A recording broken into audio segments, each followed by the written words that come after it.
Hello बच्चों, कैसे हो आप सब। आई होप आप सब अच्छे होंगे। आपका अपने यूट्यूब चैनल लर्न मैथमेटिक्स पर स्वागत है, वेलकम है। ठीक है, जैसे कि आपको पता है कि हम एलटी ग्रेड की तैयारी करा रहे हैं, जिसके साथ आप टीजीटी पीजीटी और डीएसएसबी वगैरह के क्वेश्चंस और उसका भी सिलेबस हम साथ में लेके चल रहे हैं। आपको सिलेक्शन के साथ हार्ड वर्क के साथ साथ क्या है, आपको स्ट्रेटेजी बनानी पड़ेगी कि आप कौन सी कैसी स्ट्रेटेजी अपनाएं जो आपकी रैंक सिलेक्शन के साथ साथ आपकी रैंक भी अच्छी आए।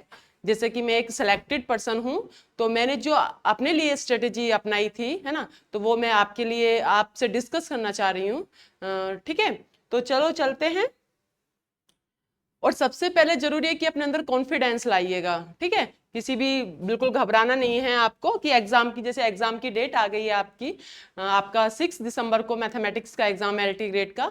तो आप अफवाहों पे ना जाएं, क्योंकि यूट्यूब चैनल या बहुत से मैं देखती हूँ वो अपनी व्यूज बढ़ाने के लिए क्या है, निगेटिविटी फैलाते रहते हैं कि डेट हटेगी या ये होगा। आपको इसकी तरफ ना सोच के आपको अपने एग्जाम को बिल्कुल फोकस करके उसी चीज को देखना है।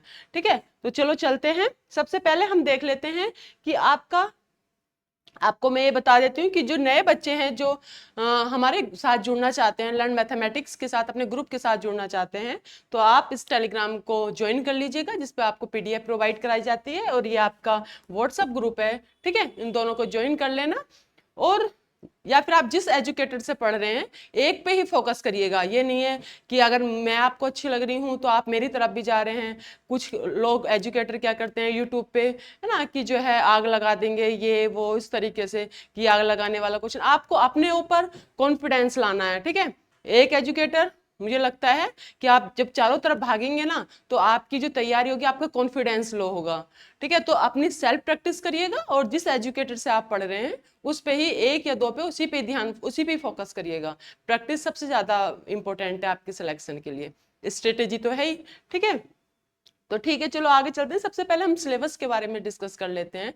कि आपको जैसे पता है कि सिलेबस आपका, ये आपका अलजेब्रा आता है सब्जेक्ट में, रियल एनालिसिस आएगा। ठीक है, ये आपके टॉपिक्स आएंगे, कॉम्प्लेक्स एनालिसिस आएगा, कैलकुलस आएगा, ज्योमेट्री आएगा, स्टैटिस्टिक्स एंड प्रोबेबिलिटी आएगी। ठीक है, तो आप देखें किसका वेटेज ज्यादा है ना। आपको क्या मिलेगा, 40 प्लस में आपको क्या मिलेगा, अलजेब्रा देखने को मिलेगा।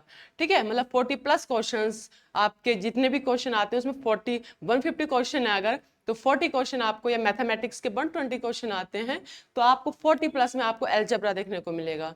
ठीक है, ऑलमोस्ट इतना ही देखने को मिलता है आपको। फिर आप देखेंगे रियल एनालिसिस। रियल एनालिसिस के कितने हैं, 9 क्वेश्चन है, जिसमें आपका रियल एनालिसिस का कोई भी टॉपिक नहीं है, आपका एक सीक्वेंस है और एक सीरीज है। अगर आप इन 9 क्वेश्चन पे भी लात मार रहे हैं ना, मतलब इनको पढ़ के नहीं जा रहे हैं, तो यही समझो कि, क्योंकि एक बहुत सिंपल से टॉपिक है, मैंने पढ़ाया हुआ भी है आपको, तो आप देखेंगे मुझे लगता है 4 या 5 वीडियो में आपका रियल एनालिसिस कंप्लीट हो रहा है। और उससे जो 4 वीडियो कराई हैं उसी में आपके सारे ऑलमोस्ट जो क्वेश्चंस आए हुए हैं वो सारे के सारे उसी टॉपिक से हो रहे हैं। फिर आपका आता है वेक्टर एनालिसिस, जिसमें आपके कितने हैं, 8 क्वेश्चन है। कॉम्प्लेक्स एनालिसिस के 10 क्वेश्चन। फिर उसमें फिर आपको अलजेब्रा के बाद किसका वेटेज ज्यादा देखने को मिलता है, कैलकुलस का, जो कि अभी हम कैलकुलस में चल रहे हैं, कैलकुलस की थ्योरी चल रही है हमारी, है ना। तो आपको उसमें कितने देखने मिलेंगे, 30 क्वेश्चंस देखने को मिलेंगे, मतलब लगभग आपको 30 क्वेश्चंस देखने को मिलेंगे। फिर ज्योमेट्री आती है, उसके 17 क्वेश्चन, और स्टैटिस्टिक्स एंड प्रोबेबिलिटी है आपके पास 5 क्वेश्चन की। ठीक है, तो आपको सिलेक्शन के लिए क्या करना है, आपको ऐसे टॉपिक तो लेके चलो, जैसे अलजेब्रा है ना। अलजेब्रा में हार्ड नहीं है बिल्कुल भी, आप उसके अगर टॉपिक पढ़ लेंगे, है ना, तो आपका बिल्कुल क्लियर हो जाएगा। वो जो सिंपल टॉपिक है उन्हें जरूर कवर करिएगा। ठीक है, अगर आपको स्टैटिक्स एंड प्रोबेबिलिटी नहीं आ रहा तो आप उसे स्किप भी कर सकते हैं, क्योंकि 5-6 क्वेश्चन 7 क्वेश्चन ज्यादा से ज्यादा आपको इसमें से मिलेंगे। चलो फिर आगे चलते हैं, जिसमें आप देखेंगे कि आपके 120 में से, ये 120 का है, तो आपको सबसे ज्यादा वेटेज किसको देखने को मिला, आपको अलजेब्रा का देखने को मिला। उसके बाद आपको किसका वेटेज ज्यादा देखने को मिला, कैलकुलस का देखने को मिला। ठीक है, फिर उसी में आपको कॉम्प्लेक्स एनालिसिस है।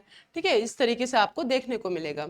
फिर आगे चलते हैं, आगे हम देखेंगे कि आपका टोटल 120 क्वेश्चन थे, जिसमें हमने देखा था कि जो स्टार्टिंग में कि कितने क्वेश्चन आते हैं, कौन से टॉपिक के कितने क्वेश्चन आते हैं। अब हम देख रहे हैं कि 12th लेवल के आपको कितने क्वेश्चन, ऑलमोस्ट कितने क्वेश्चन देखने को मिलेंगे पेपर में। तो ये सिर्फ एक आपका जो प्रीवियस ईयर पेपर है उनको देख के आइडिया लगाया गया है। ठीक है। तो 12th लेवल के आपको लगभग कितने 70 प्लस क्वेश्चंस देखने को मिलेंगे। और जो बचे हुए मतलब आपके टॉपिक्स हैं, जो क्वेश्चंस आएंगे वो आपके ग्रेजुएशन लेवल के आएंगे। तो एक तरीके से जो आपका एलटी ग्रेड में या टीजीटी पीजीटी जो भी एग्जाम है ना, मेनली हम एलटी ग्रेड के बारे में बात कर रहे हैं, तो आपको 12th लेवल का जो वेटेज है वो ज्यादा देखने को मिल रहा है ना। 70 प्लस में आपके क्वेश्चन आएंगे 120 में से। ठीक है।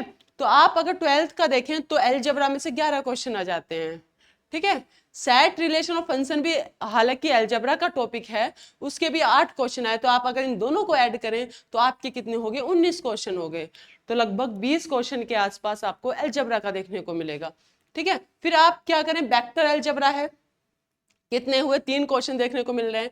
कॉम्प्लेक्स नंबर है ना, जो 12th लेवल का आप उसमें से देखिएगा तो आपको 7 क्वेश्चन इसमें से देखने को मिलेंगे, और लगभग 7 क्वेश्चन आपको जो प्रीवियस ईयर के हैं, प्रीवियस ईयर का पेपर है उसमें 7 क्वेश्चन है ना। ठीक है। और कैलकुलस के आपको कितने 15 क्वेश्चन। ठीक है। मतलब आप यहाँ भी देख रहे हैं कि जो 12th बेस का है, जो पेपर में क्वेश्चंस आएंगे 12th में, वो भी आपको अलजेब्रा के और कैलकुलस के सबसे ज्यादा देखने को मिल रहे हैं। ठीक है। ज्योमेट्री के 13, वही आपको परवलय और ये आपको पैराबोला हाइपरबोला और इलिप्स वगैरह आपको सर्किल और ये देखने को मिलेगा है ना। तो 12th तो सब करके आए हैं। मैट्रिक्स और डिटर्मिनेंट के 9 क्वेश्चन, जिसमें आपको मैट्रिक्स सम करवा रहा है, उसकी डिटर्मिनेंट करवा रहा है आपके पास। मतलब मुझे लगता है कि ये टॉपिक आपके लिए ज़्यादा से ज़्यादा 2-3 घंटे का टॉपिक है ना। अगर आपको सिलेक्शन लेना है तो ये टॉपिक तो आपको करने पड़ेंगे है ना। आगे चलते हैं, आगे प्रोबेबिलिटी एंड स्टैटिस्टिक्स के आपके, क्योंकि वो 12th का ही है तो आपका 5 के 5 क्वेश्चन आपको 12th में आ जाते हैं। चलो, क्योंकि लगभग आपको 70 प्लस में क्या मिलेगा 12th लेवल का मिलेगा। अब हम ग्रेजुएशन लेवल पे जाते हैं, तो ग्रेजुएशन लेवल में आप देखेंगे लीनियर अलजेब्रा। लीनियर अलजेब्रा में जैसे आपने वहाँ मैट्रिक्स और डिटर्मिनेंट देखा था, अब आप आगे क्या देखेंगे, उसकी जो प्रॉपर्टीज हैं, सिमेट्रिक मैट्रिक्स, इसकी सिमेट्रिक मैट्रिक्स है ना, आइडेम्पोटेंट मैट्रिक्स, इन्वोलेटरी मैट्रिक्स है ना, सिस्टम ऑफ लीनियर इक्वेशंस, तो ये चीजें आपको देखने को मिलेगी। ठीक है। आइगन वैल्यूज, आइगन वेक्टर, कैले हैमिल्टन थ्योरम, बस इतने से टॉपिक हैं जिसमें आप लीनियर अलजेब्रा के कितने क्वेश्चन देखेंगे 6 क्वेश्चंस देखेंगे। और ये कहते हैं कि बूंद बूंद से घड़ा भरता है। तो आप अगर मैट्रिक्स और लीनियर अलजेब्रा, क्योंकि एक ही टॉपिक है ये तो, तो आप क्या देखेंगे कि आपका लीनियर अलजेब्रा, जो कि मुझे लगता है अगर आप पूरा दिन अगर देख लें, इसे पढ़ लें, लीनियर अलजेब्रा को 2 दिन पढ़ लें, 3 दिन पढ़ लें, तो आपका लीनियर अलजेब्रा कंप्लीट हो जाएगा। रियल एनालिसिस आपके 9 क्वेश्चन देखने को मिल रहे हैं, किसमें ग्रेजुएशन लेवल के। वेक्टर एनालिसिस के 5 मिल रहे हैं, और कॉम्प्लेक्स एनालिसिस के 3 क्वेश्चन मिल रहे हैं ग्रेजुएशन लेवल पे। ठीक है। जिसमें आप एनालिटिक फंक्शन पढ़ते हैं, हार्मोनिक फंक्शन पढ़ते हैं। ठीक है।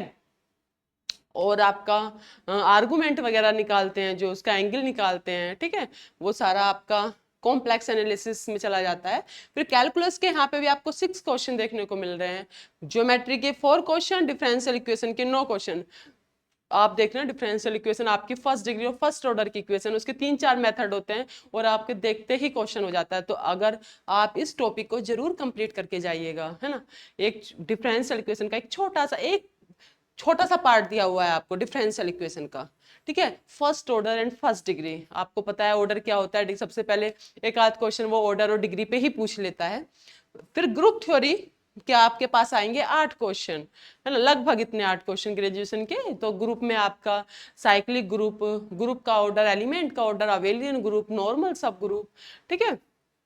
उसकी प्रॉपर्टीज वगैरह, परमुटेशन ग्रुप और आपका क्या था, होमोमॉर्फिज्म, आइसोमॉर्फिज्म, ये आपके क्या है ग्रुप थ्योरी के टॉपिक हैं। ठीक है।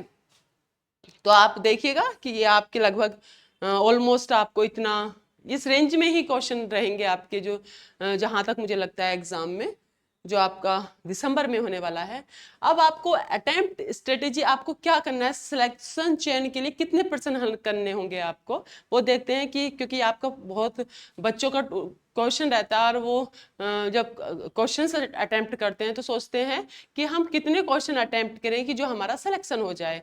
तो आपके सबसे पहले देखते हैं कि आपके टोटल कितने नंबर का पेपर आएगा, है ना, या कितने क्वेश्चंस होंगे, पहले हम ये देख लेते हैं। क्योंकि नंबर से ज्यादा आपको क्वेश्चन अटेम्प्ट करना, क्योंकि वो नंबर 2 दे 3 दे, है ना, 3 नंबर का एक क्वेश्चन हो, 2 नंबर का एक क्वेश्चन हो या 1 नंबर का एक क्वेश्चन हो, उससे इतना फर्क नहीं पड़ता, है ना। क्योंकि मेन फर्क क्या पड़ता है कि आपके क्वेश्चंस कितने सही हैं, आपने कितने सही क्वेश्चंस का चयन किया है, ठीक है। क्योंकि नंबर तो जितने जिसके सही होंगे उतने मार्क्स जो हैं मिलने हैं उसको, चाहे 2 से मल्टीप्लाई करा दो चाहे 3 से करा दो। तो आपके एग्जाम में क्या होगा, सब्जेक्ट का, जिस सब्जेक्ट के आप हैं, जैसे हम मैथमेटिक्स के हैं तो आपके सब्जेक्ट क्या पेपर क्या आएगा, पेपर में क्या आएगा, आपका सब्जेक्ट मतलब मैथमेटिक्स आएगा, मैथ्स आएगा, है ना, और आपके पास क्या आएगा, आपके पास जीके आएगा, है ना। आपके पेपर में मैथ्स आएगा प्लस जीके आएगा। टोटल क्वेश्चंस होंगे आपके पास 150, ठीक है, 150 क्वेश्चंस होंगे, जिसमें से 120 क्वेश्चन कितने होंगे, सब्जेक्ट के क्वेश्चन होंगे, और 30 क्वेश्चन किसके होंगे, आपके पास जीके के क्वेश्चन होंगे, ठीक है। 120 + 30 मतलब 150 क्वेश्चंस आपके पेपर में होंगे, जो आपको नौकरी दिलवाएंगे, जो आपका सिलेक्शन करवाएंगे, और आपके सब्जेक्ट का मेन रोल है, ठीक है। सेफ अगर हम कहें कि आप अपने आप को कब सेफ महसूस करोगे कि हाँ मैं ये इतना पेपर कर आया हूं तो मेरा सिलेक्शन होने की कितनी संभावना है ना। तो देखो, अगर कोई भी एग्जाम हो तो आपको, अगर आप जनरल में आते हैं या किसी भी कैटेगरी में आते हैं, तो आपको 50% जिसका ठीक है ना, जिसका 50% पेपर ठीक है, मतलब जो उसने सही अटेम्प्ट किए हैं निगेटिव मार्किंग को हटा के, तो समझ लो उसका चेंज जो है वो पक्का है। तो अगर आप जनरल कैटेगरी में हैं तो आपके क्या होने चाहिए, 75 क्वेश्चन, कितने में से 150 में से आपके 75 क्वेश्चंस क्या होने चाहिए, सही होने चाहिए, निगेटिव मार्किंग को हटा के, ठीक है। ऐसा नहीं है कि आप 75 क्वेश्चन करके आए और अब 75 के 75 आपके गलत हैं, तो भाई वो तो गलत हो जाएगा, फिर तो आप सिलेक्शन की गारंटी थोड़ा घट जाएगी। तो आपके 75 क्वेश्चन निगेटिव मार्किंग को हटा के आपके सही हैं, है ना, तो आप कहेंगे कि आप प्री आपका क्वालिफाई है। अगर आप EWS में या OBC में आते हैं तो आपके 60+ सही होने चाहिए। अगर आप SC ST में आते हैं तो आपके कितने होने चाहिए, 50+ सही होने चाहिए, ठीक है। तो आपका प्री क्वालिफाई है, मतलब लगभग चांस है आपका कि 90% चांस है कि आपका ये क्वालिफाई हो जाएगा, 99 कह दीजिएगा, है ना। तो उसके बाद आप मेन की तैयारी में लग जाइए, ठीक है। तो आप, अगर आप इस कैटेगरी को देख लेते हैं, अगर आप इस कैटेगरी में जनरल हैं तो 75, अगर आप EWS या OBC में है 60 और SC ST में है 50 नंबर तक अगर पहुंच रहे हैं तो आप सेफ जोन में अपने आप को सेफ महसूस करिएगा, ठीक है। चलो आगे देख लेते हैं। अब आपको क्या कुछ ध्यान रखने योग्य बातें हैं कि आपके पेपर में क्या आएगा, निगेटिव मार्किंग आएगी। तो इसलिए यदि आप प्रश्न नहीं जानते हो, अगर आपको क्वेश्चन नहीं आता है, तो आप अनुमान लगाने की कोशिश ना करें। अगर आप पढ़ रहे हैं तो, है ना, अगर आप पढ़ाई कर रहे हैं, अगर आप सिलेक्शन लेना चाहते हैं, तो आप किसी भी क्वेश्चन का क्या करें, अनुमान ना लगाएं, या आप गैस ना करें कि हो सकता है कि इसका ये सही हो, ये वाला सही हो जाए। भगवान का नाम लेके सोचो कि मैं भगवान का नाम ले रहा हूँ और ये वाला क्वेश्चन टिक आपका सही हो जाए, ठीक है। तो आप ऐसा ना करें, है ना, पढ़ के जाएं और आप गैस ना करें उस पे अट्टे बट्टे, जो आप वो करते हैं आपका जो भी नंबर होगा उस तरीके से आप सिलेक्ट ना करें आंसर को। इसलिए सिलेक्टिव क्वेश्चन ही करें, क्योंकि निगेटिव मार्किंग है तो आप सिलेक्टिव क्वेश्चंस करें और अपना टाइम मैनेजमेंट बना के रखें, है ना। टाइम मैनेजमेंट का ध्यान रखें, क्योंकि आपका ऐसा ना हो कि आप स्टार्टिंग के क्वेश्चन में ही उलझे रह गए, कोई हार्ड, कोई लॉन्ग कैलकुलेशन दे रखी है, आप उसी में ही लगे रह गए कि ये क्वेश्चन तो ऐसे हो जाएगा और आपने उसी में ही 10 मिनट निकाल दिए, तो ये बहुत गलत हो जाएगा, है ना। क्योंकि हो सकता है कि लास्ट में या मिड में ऐसे क्वेश्चन हो और आप वहां तक पहुंच ना पाए, ऐसे क्वेश्चन हो कि जो देखते ही हो रहे हो, है ना। आप आपको कोई ग्रुप दे दिया और उसमें कह दिया कि इस ग्रुप के एलिमेंट 5 हैं, ग्रुप में एलिमेंट 5 हैं, और आपसे कह दिया कि बताओ ग्रुप का ऑर्डर क्या है, तो आप इसे देखते ही कर दोगे, क्योंकि ग्रुप में जितने एलिमेंट्स होते हैं उतने ही उस ग्रुप का ऑर्डर होता है। तो एक नॉर्मल सी बात है, अगर इस तरीके के क्वेश्चन बाद में आ गए और आप पहले ही पूरे पेपर को नहीं पढ़ पाए, तो आप का मैनेजमेंट ठीक नहीं रहा, जो कि आपके सिलेक्शन ना होने की भी वजह हो सकता है। तो आप स्टार्टिंग में ही टाइम मैनेजमेंट लेके चले कि मुझे ऐसे ऐसे करना है, इस क्वेश्चन को नहीं, मतलब मुझे इस तरीके से टाइम, एक क्वेश्चन को मुझे 1 मिनट देना है या 2 मिनट देने हैं, मैक्सिमम आपको ऐसे लेके चलना पड़ेगा, ठीक है, क्योंकि ये मेन रोल प्ले करता है आपका टाइम मैनेजमेंट। ठीक है, तो ये आपको सारी स्ट्रेटेजी किस टाइप के किस टॉपिक में से कितने क्वेश्चंस आ रहे हैं ये हमने डिस्कस कर लिया है। और ये आपको निगेटिव मार्किंग आएगी, और आपको टाइम मैनेजमेंट का और क्वेश्चन गैस करने का, आंसर गैस करने का आप ना करें ज्यादा से ज्यादा। एक दो क्वेश्चन पे गैस कर लिया, चलो कोई बात नहीं, है ना। और दूसरी बात यह है कि आप YouTube पे क्योंकि इतना लोग पढ़ा रहे हैं, आप उधर इधर देखते रहते होंगे, है ना, क्योंकि सबकी आदत होती है। अगर मैं एग्जाम दे रही होती तो मेरी भी यही होता, हैबिट होती कि जो है कि कौन क्या पढ़ा रहा है, कौन कैसे करा रहा है, उससे कुछ बच्चे जो हैं आंसर का रिप्लाई कर देते हैं, कुछ नहीं दे, अगर हमसे नहीं हो पाता आंसर का रिप्लाई, हम नहीं दे पाते, हमसे क्वेश्चन नहीं हो पाता, तो हम डीमोटिवेट हो जाते हैं, है ना। तो आप डीमोटिवेट ना होए, चारों तरफ ना भागें, है ना। चारों तरफ कुछ लोग अफवाह फैलाते हैं कि एग्जाम पीछे हटेगा, ये होगा, जिससे कि आप डीमोटिवेट हो जाओगे। तो आप डीमोटिवेट ना होए, एग्जाम की डेट 6 दिसंबर है, तो उसे ही लेके चले। और जो अपने एजुकेटर जिससे भी आप पढ़ रहे हैं उस पे उसको ही ध्यान से देखें, उसको ही देखें, और अपने जो प्रैक्टिस सेट है और खुद से, है ना, सेल्फ स्टडी जो होती है वो सबसे ज्यादा इंपॉर्टेंट होती है। तो सेल्फ स्टडी करें, और जो टॉपिक समझ में नहीं आ रहा उसे अपने एजुकेटर से पूछें, जो भी प्रॉब्लम वगैरह कुछ भी डाउट है, ठीक है। तो चलो आज बस, अगर आपको इसके बाद भी कोई डाउट होता है स्ट्रेटेजी में तो बताना। Thank you very much. और अगर आप ज्वाइन करना चाहते हैं तो आप अपने इस टेलीग्राम ग्रुप को ज्वाइन कर लेना, व्हाट्सएप ग्रुप को ज्वाइन कर लेना, ठीक है। Thank you.